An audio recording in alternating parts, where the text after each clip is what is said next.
Are you having static issues? Well, you've come to the right place. I'm Donna with Queen & Company, and in this quick tutorial, I am going to show you some tips, tricks, and techniques on how to get rid of that static. Let's dive right into the many little tricks, tips, and techniques here. So I am using the Fancy Frames kit. I wanted a nice big shaker so you guys can really see everything that's going on. So I went ahead and cut out my outline dies, and then I'm using the Simple Stripes paper pad. And in order to yield 4 shapes, I'm using the smaller of the 4 frames on the Fancy Frames kit, and I cut them out in this little pattern so I can get 4 out of it. So I just wanted to show you guys that little trick as well. I know we always want to get as much as we can out of the adorable paper so we can save it, because guilty of being a craft hoarder. Okay, so one of the tricks is using a static bag. So I'm going to also take a coffee filter as my base because I don't want to get the little powder in here on my workspace. So this way this keeps it contained.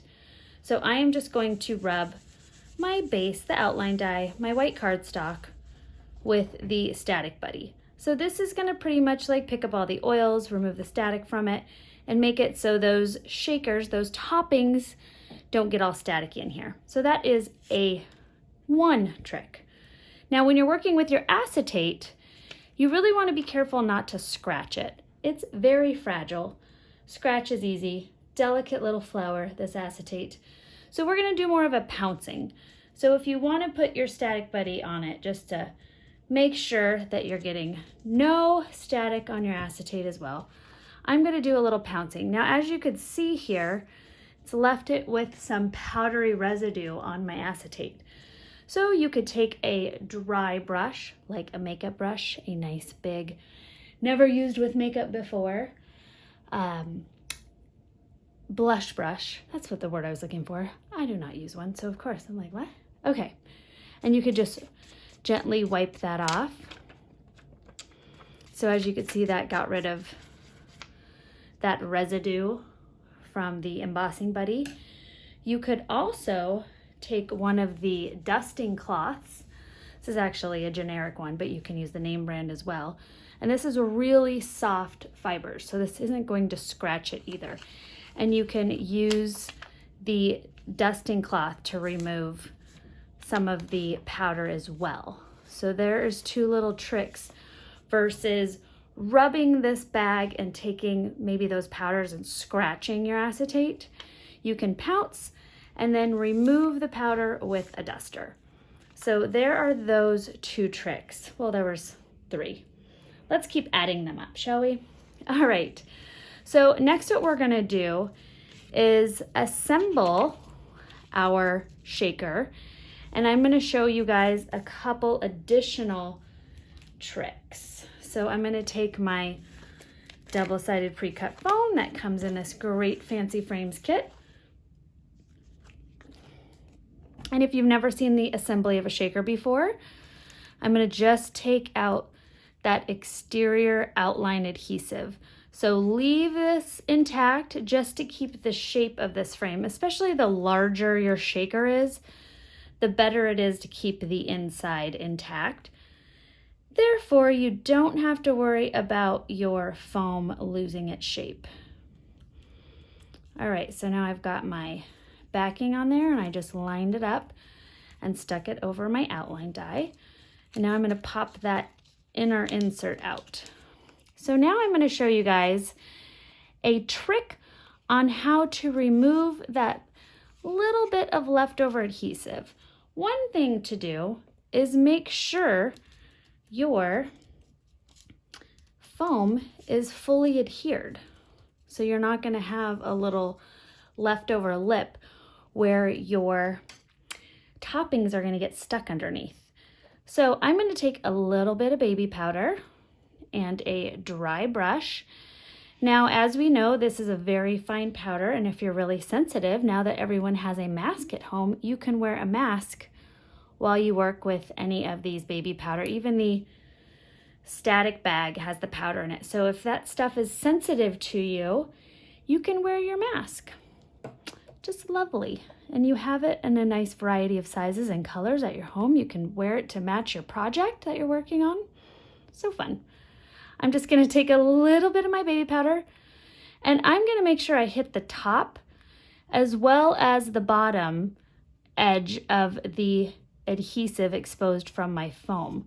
So I'm gonna get this little top edge and the bottom. And that way, any adhesive that's sticking out a little bit is going to be covered up with the powder and no longer sticky. So if you're adding little pieces in here, like the adorable little stars from the Frankie and Friends kit, those aren't gonna get stuck to the sides. Now I personally, I know, call me crazy, I personally like when they get stuck to the top and the sides because then that design element kind of stands out. And you know, it just happens. If I try to strive for perfection in my paper crafts, I would have very, very long days in my craft room. Okay, so once you get that all covered up, if you went a little crazy and this is filled with powder, you could take your dry brush again and just wipe it out. Or you could take your little duster cloth and you could wipe that out before you add your toppings. So now I'm gonna add my toppings and I'm gonna show you a couple different tricks as well. So this is one that has worked wonders for making shakers for years. And this is the Huff method. Very exciting. So it's exactly how it sounds. We are gonna be taking our breath. So you can see the static dancing in there right now. Let me see if I can get that over the white background. So you could see these fun little pearlies. And this is from the Happy Holidays topping set. So these refills are great. These fun little pearlies are so pretty. But as you can see, there's some static happening in there. So I am not gonna blow. I'm gonna take a little huff, just like you're cleaning your glasses. And the moisture from my breath is gonna contain some of that static. You can also do some huffing in your base of your topper. I'm gonna do a little huffing in my bag here of my Pearlies. You can see my breath. Put a film and then just toss some of those in there and we're good to go. I'm gonna also do that. I'm gonna use some of these cute little stars. My intention is to put a banner over this, so that's why I left a white base and didn't stamp it. So I'm gonna huff into my stars. You don't have to go crazy. And I definitely recommend, you know, some rinse first. You don't wanna huff morning breath into that. That was my joke of the day. Ha ha ha. All right, these stars are from the Frankie and Friends kit because I'm a star fanatic. And you could see already like the static with the little stars dancing around in there, sticking to the top. So again, take a little huff.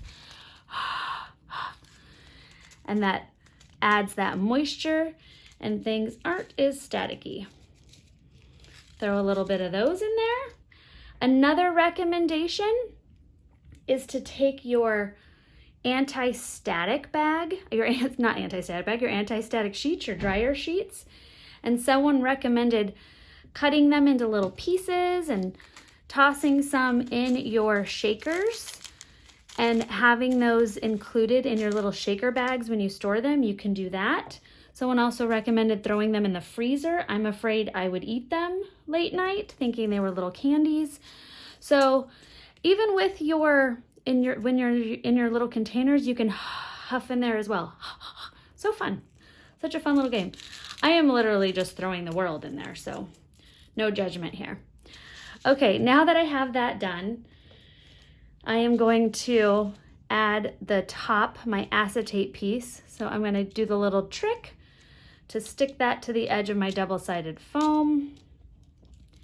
That provides me with a Another way to hold that in place, take my acetate that we have added the static free bag to. Remember we did the pounce, pounce, pounce, and then we wiped that with our dryer sheet.